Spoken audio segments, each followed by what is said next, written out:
Republicans taking another step to prevent what they believe is voter fraud at the polls. NBC News has learned the Republican National Committee and President Trump's re-election campaign are recruiting nearly 50,000 volunteers to act as poll watchers in the November election. NBCNews.com political reporter Jane Timm joins me now. Jane, we haven't seen you in a while. It's great to see you today. What are poll watchers for people who don't know, and what will they be doing in November? So poll watchers are a pretty normal part of elections. It's the people who stand in the background and watch to make sure that people are allowed in to vote, that the polls don't close too early, that ballots are counted. But what's really different here is that the GOP is sending so many poll watchers after decades of not being able to. So 1981, there's an election in New Jersey, and the GOP sends armed off-duty cops to patrol the poll. And it was intimidating.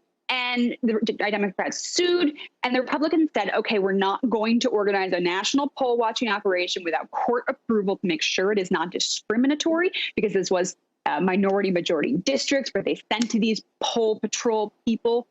And so haven't been able to do it. That court agreement was renewed for years until just after it expired at the end of 2017. Now, poll watchers, as a rule, can't actually engage in elections, but there are some states where you can have what's called poll challengers, and poll challengers can actually say, this person isn't eligible to vote, and they have to have a reason to say someone isn't eligible to vote.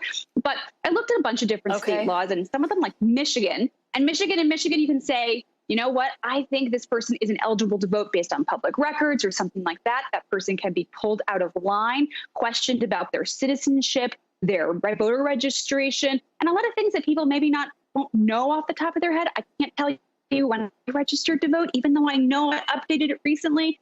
Questions like that could have a chilling effect on the election. And this is what advocates are worried about, is that it's just going to intimidate voters who say, who are all these people? What's going on? And why am I being either pulled out of line or my eligibility challenged? Yeah, Jane, so President Trump has said that expanding voting by mail could lead to voter fraud. What really are Republicans concerned about happening at the polls in November?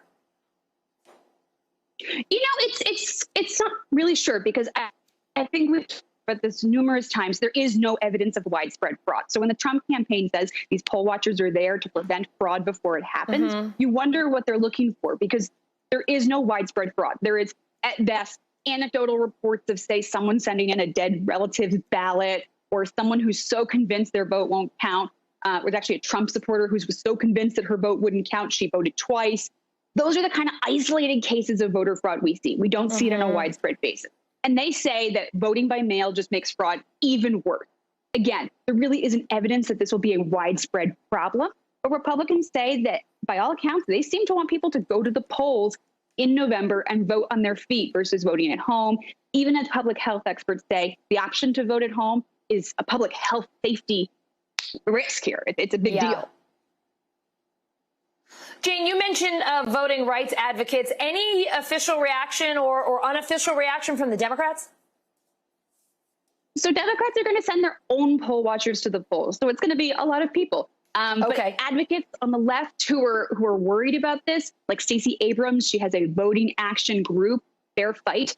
They're very worried that this is going to chill minority voters in particular, because voting ID laws, voter restrictions, anything that makes it harder to vote typically disproportionately disenfranchises minorities.